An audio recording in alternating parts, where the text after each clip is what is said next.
Good afternoon, everyone. Does anybody know how to work one of these? I was going to throw it, but I might hit someone. If you wouldn't mind working it and at the end of this presentation giving it back to me to prove you could do it, because I can't just take your word for it, and then I'll give you a $25 gift card to Green Zebra Grocery. It actually just made me feel really stupid when I was doing it, and I do enough of that these days with doing a startup. So,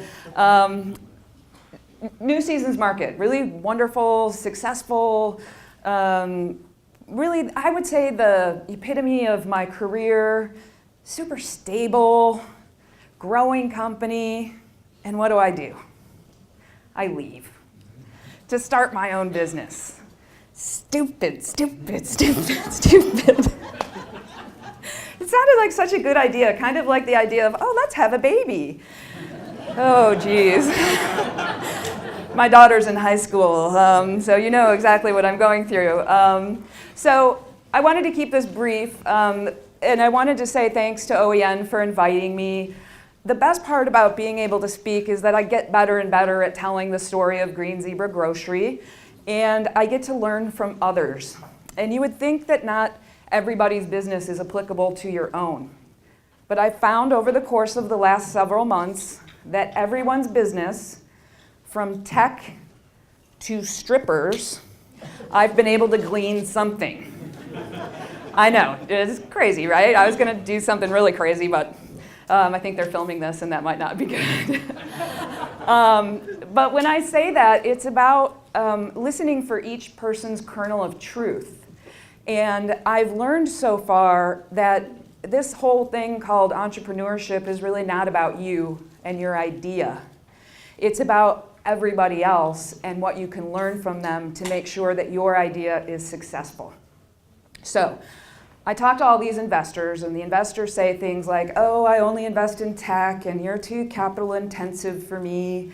And I say, thank you, and tell me some things about your business. And they'll say, well, the reason I invest in tech is because it's a platform for growth. And then I say, I'm a platform for growth. I'm just a more capital intensive one, and my business generates cash, and a lot of cash. So I've had a little bit of success converting a couple of those tech heads into what I should say are zebra heads. And I'm happy to talk about that. I just want to make sure I have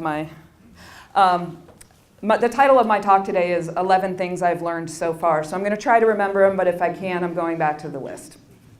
So the first one is, it's really, really hard to find a good name. Brenda Maltbeck is in the audience, and she helped us get started. She's with Ader Win. Will you raise your hand, Brenda? She helped us get started and incorporated. How many names did I put through you to get the actual licensing? I think 3 or 4. 3 or 4. I started, oh, I don't like that one. Let's go with another one. I don't like the fact that I can't get the domain name. Let's go with another one. So it was over and over and over again. And I'd say we probably went through about 300 names, internally, externally. My dad, my 84-year-old dad, sending me stuff.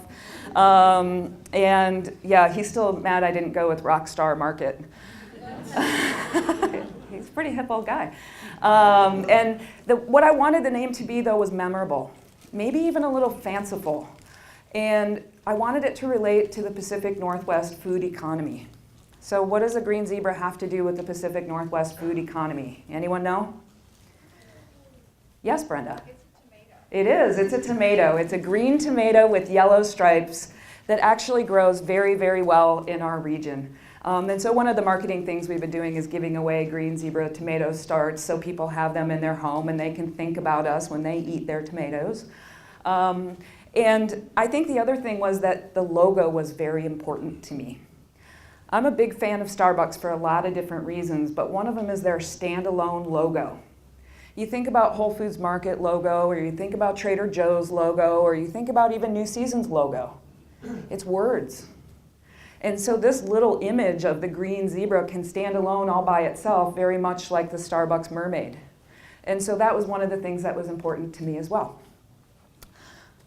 So it's hard to find a good name, and once you find the good name, it's even harder to secure it. So I won't bore you with that. You probably figured that out by now. it takes 10 times, at least 10 times longer to raise money than I thought it would. I'm a very tenacious, go-getter, optimistic, like entrepreneurs are prone to be. And so I figured, oh, it'll take me 3 months to raise $1 million. It did not take me 3 months to raise $1 million. I think it took me 3 months just to get the closing docs signed. And the other thing about the raising of the money is you don't know who's going to sign the check. The people that expressed really early interest were the people that I thought I had stitched up. They were the ones that actually said, I got to talk to my wife, and I got to talk to my or spouse or domestic partner. And I have to talk to my banker and my personal investment strategist and my priest. And I was like, okay. And so those people wound up being maybes. And they're still on my cultivation list, but I'm not going to spend a lot of time on them now. People I don't even know, literally have never met in person, wrote me a check because they heard about it from one of their friends. So that idea of, taking all these different meetings, and it might seem like a long shot, I'd say it's a pretty good use of our time because you don't know where the money's going to come from. I'm going to keep this. I have short arm syndrome. I just have short syndrome. Who am I fooling? So interestingly, I spent well, maybe it's not interesting, but it's interesting to me. I spent my early career as a chef. And I cooked with lots of people that you might know, people like Julia Child and Wolfgang Puck and Rick Bayless, really fun cooking career. And when you cook for a living, you work harder than you ever think you're gonna work. You might as well be digging ditches.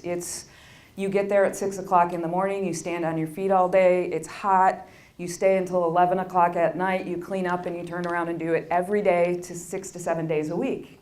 So I figured everything else is a cakewalk compared to being a chef until I started my own business.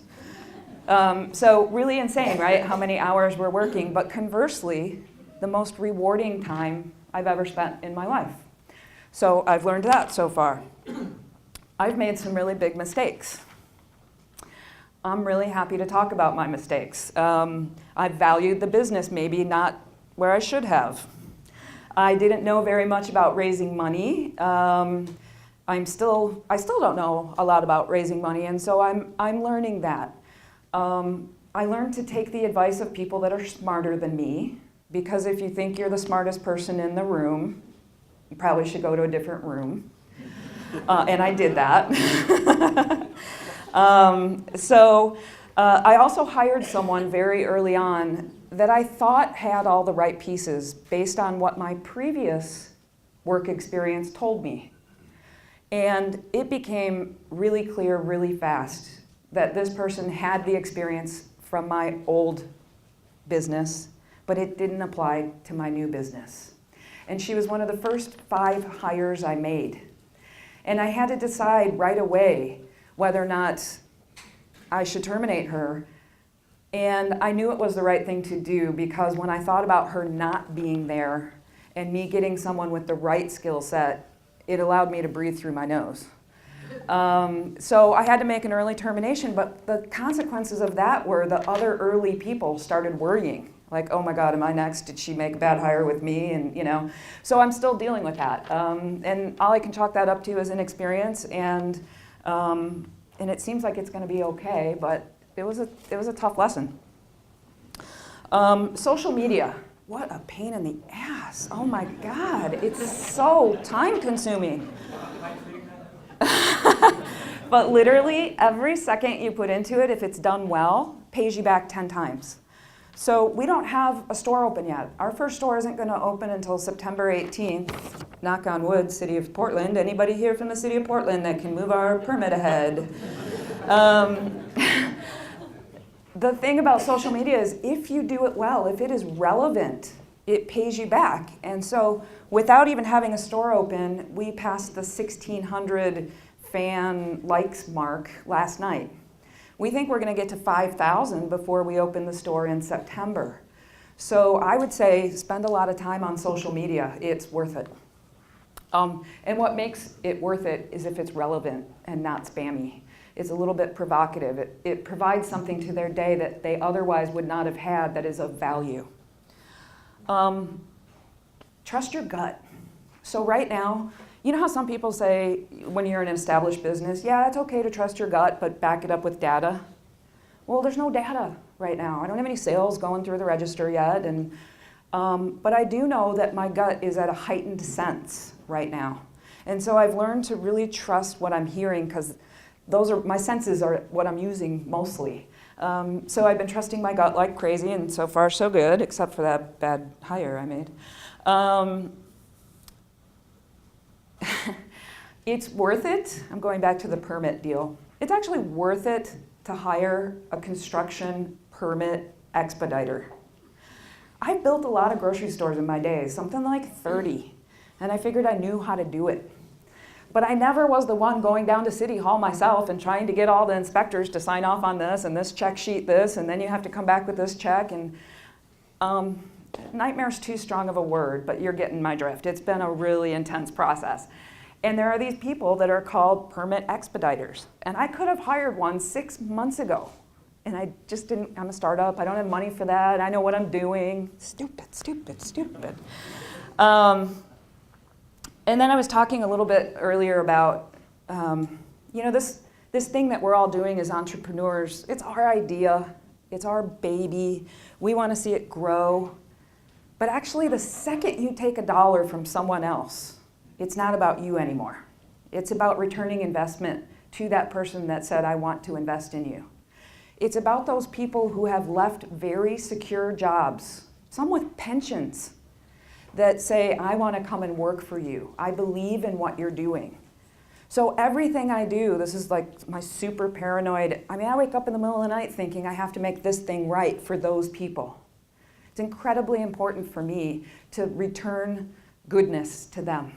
So I'm getting down to the 10th. I don't know where I am on time. Someone said there'd be an iPad He's right there. person. Oh, you're him. Yeah, I've been flashing numbers. He's the one that's been holding up his finger. Right? Like, I just thought, wow, man, you're cool. I'm setting the event for you. Thanks. So how much time do I have? Now, about a minute, yeah. You can make it. Come on. I can. I only have one more to go, I think. And I think I already did that. So here's what I learned from the stripper. I learned from the stripper that making eye contact and smiling gives you more tips.